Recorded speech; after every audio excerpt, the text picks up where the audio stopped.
It's me Manisha Harilal. അപ്പോൾ ഇന്ന് ഒരു ഡേ ഇൻ മൈ ലൈഫ് വ്ളോഗാണ്. ഇന്ന് കുറച്ച് കൂടുതൽ എൻ്റെ വീട്ടിൽ കുറച്ച് പരിപാടികൾ എനിക്ക് ചെയ്യാനുണ്ട്.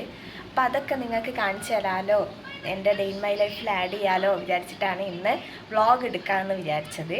അപ്പോൾ ഉച്ചയ്ക്ക് ശേഷം പിന്നെ എനിക്കൊന്ന് പുറത്ത് പോകാനുണ്ട്.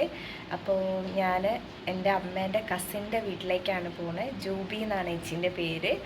അപ്പോൾ ഏച്ചീൻ്റെ അവിടെ ഒരു റെസിഡൻസിൻ്റെ പരിപാടി നടക്കുകയാണ്. അപ്പോൾ ഏച്ചി പങ്കെടുക്കുന്നുണ്ട്, കുട്ടികളും ഉണ്ട്, ഏച്ചീൻ്റെ ഹസ്ബൻഡും പങ്കെടുക്കുന്നുണ്ട്. അപ്പോൾ ഏച്ചീനെ ഒന്ന് ഹെൽപ്പ് ചെയ്യാമല്ലോ വിചാരിച്ചിട്ടൊക്കെയാണ് പോകുന്നത്. അപ്പോൾ ആ ഒരു സീക്വൻസ് കൂടി ഇതിൽ ആഡ് ചെയ്യാമല്ലോ വിചാരിച്ചിട്ടാണ് ഇന്നത്തെ വ്ളോഗ്.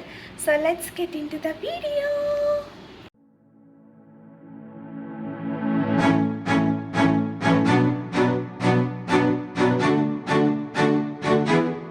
Good morning. ഇന്ന് കുറച്ച് ബിസി ആയ ദിവസമാണ്. അതുകൊണ്ട് തന്നെ ഞാനൊരു 6 o'clock നീച്ചു, ഫ്രഷായി, ബ്രഷൊക്കെ ചെയ്തു. ഞാൻ യൂസ് ചെയ്യുന്ന ഫേസ് വാഷ് എത്തിഗ്ലോ ആണ്. ഒരു 3-4 ഇയേഴ്സായി നല്ല ഫേസ് വാഷാണ്. ഒന്ന് ട്രൈ ചെയ്ത് നോക്കാം കേട്ടോ. അതിന് ശേഷം ഞാൻ വേഗം കിച്ചണിലേക്ക് പോവുകയാണ്. ഇന്ന് കുറച്ച് കൂടുതൽ കാര്യങ്ങൾ ചെയ്ത് തീർക്കാനുണ്ട്.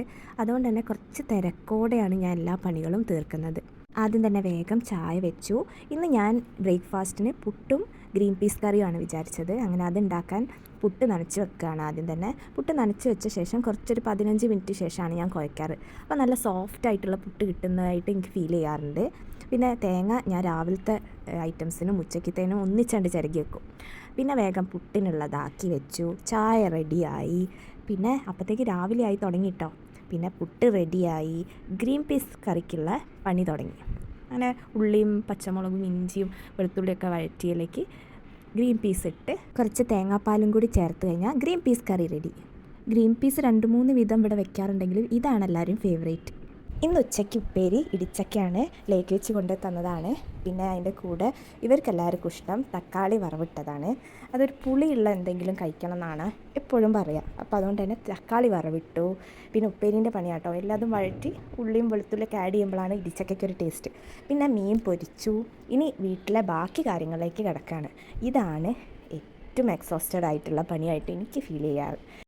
ഈ വീട്ടിൽ ഞാനും അമ്മയും അരിയേട്ടനും പിന്നെ അരിയേട്ടൻ്റെ അനിയനുമാണുള്ളത്.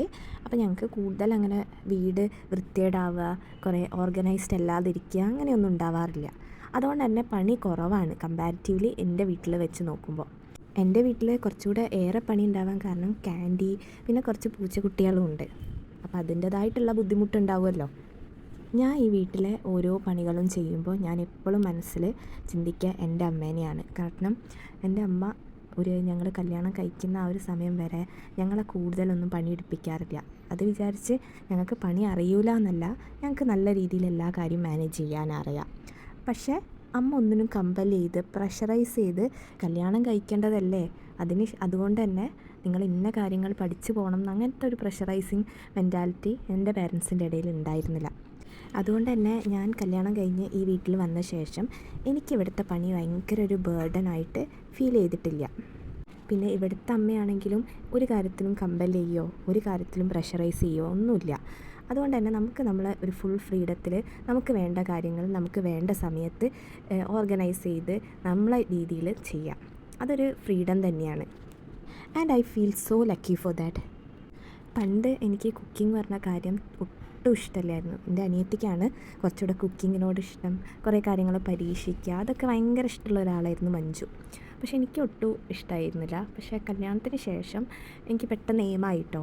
അതുകൊണ്ട് തന്നെ കുക്കിങ്ങും ക്ലീനിങ്ങും ഓർഗനൈസിങ്ങും ഒക്കെ കുറച്ച് പെട്ടെന്ന് തന്നെ ചെയ്യാൻ സാധിക്കാൻ പറ്റിയിട്ടുണ്ട്. പിന്നെ ഒരു മെയിൻ പ്ലസ് പോയിൻ്റ് എനിക്ക് ഈ വീട്ടിൽ ഫീൽ ചെയ്തത് എന്താ വെച്ചാൽ ഇവിടെ എല്ലാവരും നല്ല ഓർഗനൈസ്ഡാണ്. എൻ്റെ ഹസ്ബൻഡാണെങ്കിലും ഹസ്ബൻഡിൻ്റെ ബ്രദറാണെങ്കിലും അമ്മയാണെങ്കിലും അച്ഛനാണെങ്കിലും, അച്ഛനിപ്പം ഇല്ല, പക്ഷേ ആ ഒരു കാര്യത്തിൽ എനിക്കിവരെ ഭയങ്കര ഇഷ്ടമാണ്. കാരണം എന്ത് കാര്യവും ഇവിടെ നല്ല രീതിയിൽ കീപ്പ് ചെയ്യും. ഒരു കാര്യം എടുത്ത് വെച്ചാൽ മാറ്റി വെക്കാറില്ല. അതുകൊണ്ട് തന്നെ സുഖമാണ് ഈ വീട്ടിലത്തെ കാര്യങ്ങൾ ചെയ്ത് ക്ലീനായിട്ട് വെക്കാൻ. അരിയേട്ടനാണെങ്കിൽ പോലും കുറേ കാര്യങ്ങൾക്കൊക്കെ ഇൻഡിപെൻഡൻ്റ് ആയിട്ടൊരു മെൻറ്റാലിറ്റിയാണ്. കുറച്ച് കാര്യങ്ങൾ മാത്രമേ നമ്മൾ ചെയ്ത് കൊടുക്കേണ്ടതുള്ളൂ. പണികളൊക്കെ ഏറെക്കുറെ കഴിഞ്ഞ ശേഷം ഞാൻ കുളിക്കാൻ പോവുകയാണ്. അപ്പോൾ കുളിക്കാൻ ഞാൻ കൂടുതൽ യൂസ് ചെയ്യാറ് നീലബൃങ്ങാതിയാണ്. അല്ലെങ്കിൽ എൻ്റെ അമ്മ ബ്രഹ്മി കഞ്ഞുണ്ണിയൊക്കെ ഇട്ടിട്ടൊരു എണ്ണ കാച്ചി തരാറുണ്ട്. അത് കഴിഞ്ഞാൽ പിന്നെ ഈ നീലബൃങ്ങാതിയാണ് യൂസ് ചെയ്യാറ്. എണ്ണ എന്നും ഒന്നും യൂസ് ചെയ്യാറുമില്ല കേട്ടോ. പിന്നെ ഇനി കുളിയൊക്കെ കഴിഞ്ഞ് കാണാം കേട്ടോ. കുളിയൊക്കെ കഴിഞ്ഞ ശേഷം നേരെ വന്ന് സെറ്റാഫിലാണ് ഞാൻ യൂസ് ചെയ്യാറ് മോയ്സ്ചറൈസറായിട്ട്. അത് പിന്നെ എന്നും യൂസ് ചെയ്യും. പിന്നെ ഭക്ഷണമൊക്കെ കഴിച്ച ശേഷം ഞാൻ എൻ്റെ അമ്മേൻ്റെ കസിൻ്റെ വീട്ടിലേക്ക് പോവാണ്.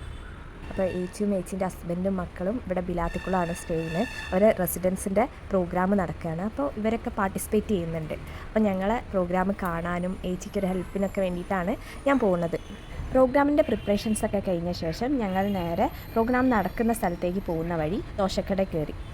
കോഴിക്കോട് തന്നെ പേര് കേട്ട ദോശ സ്പോട്ടാണിത്. അന്ന് അനൂപേട്ടൻ സജസ്റ്റ് ചെയ്തിട്ട് അവിടുത്തെ ഏറ്റവും ഹൈലൈറ്റിംഗ് ആയിട്ടുള്ള ഹോട്ട് ബദാം മിൽക്ക് ഞാൻ ട്രൈ ചെയ്യുണ്ടായി. നല്ല ടേസ്റ്റിയാണ് കേട്ടോ. ആരെങ്കിലും ദോശക്കടയിൽ വരുന്നുണ്ടെങ്കിൽ ഇതൊന്ന് ട്രൈ ചെയ്യാം. അങ്ങനെ ഞങ്ങളെല്ലാവരും പ്രോഗ്രാം നടക്കുന്ന സ്ഥലത്തെത്തി. പിന്നെ ഞങ്ങൾ കുറച്ച് നേരം പ്രോഗ്രാമൊക്കെ കണ്ടിരുന്നു. ഇവർക്ക് 4 പേർക്കും പ്രോഗ്രാം ഉണ്ടായതുകൊണ്ട് തന്നെ അവർ നല്ല ബിസി ആയിരുന്നു.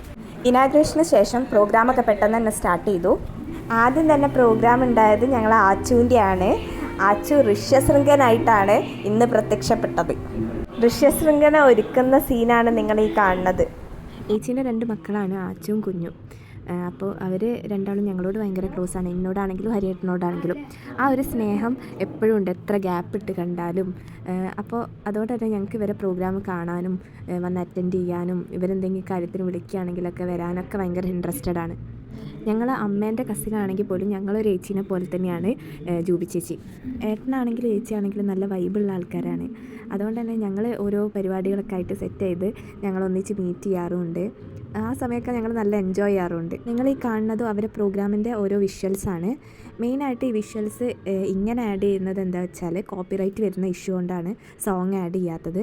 ബട്ട് നല്ല പെർഫോമൻസ് ആയിരുന്നു ഈച്ച് ആൻഡ് എവറി വൺ. അതായത് ഏട്ടനാണെങ്കിലും ചേച്ചിയാണെങ്കിലും കുട്ടികളാണെങ്കിലും പിന്നെ അവിടുന്ന് എല്ലാത്ത പെർഫോമൻസ് ആണെങ്കിലും നല്ല എൻഗേജിങ് പെർഫോമൻസസ് ആയി. പിന്നെ കുറച്ച് കഴിഞ്ഞപ്പോൾ ഹരിയേട്ടനും വന്നു. പിന്നെ അതുകൊണ്ട് തന്നെ അവരെ ബാക്കി പ്രോഗ്രാംസ് ഒന്നും ഹരിയേട്ടനും മിസ്സായില്ല. ഏച്ചീൻ്റെ തകർപ്പൻ പെർഫോമൻസിനുള്ള ഈ ഒരുക്കാണ് നിങ്ങൾ ഈ കാണുന്നത്. ഏച്ചീൻ്റെ 2 പ്രോഗ്രാമായിരുന്നു ഉണ്ടായിരുന്നു. ഒന്ന് സിനിമാറ്റിക് ഡാൻസും ഒന്ന് യോഗ പെർഫോമൻസും. 2 അടിപൊളി പെർഫോമൻസ് ആയിരുന്നു. അതിൻ്റെ ഫുൾ വീഡിയോ നിങ്ങൾക്ക് കാണണമെങ്കിൽ നിങ്ങൾക്ക് അവരെ ചാനലിൽ പോയി കാണാം. ഞാൻ എൻ്റെ ഡിസ്ക്രിപ്ഷനിൽ ആഡ് ചെയ്യാം അവരെ ചാനൽ ലിങ്ക്. ഇനി കുഞ്ഞുവിൻ്റെയും ആച്ചുവിൻ്റെയും പ്രൈസ് അൺബോക്സിംഗ് ആണ് നിങ്ങൾ ഈ കാണുന്നത്.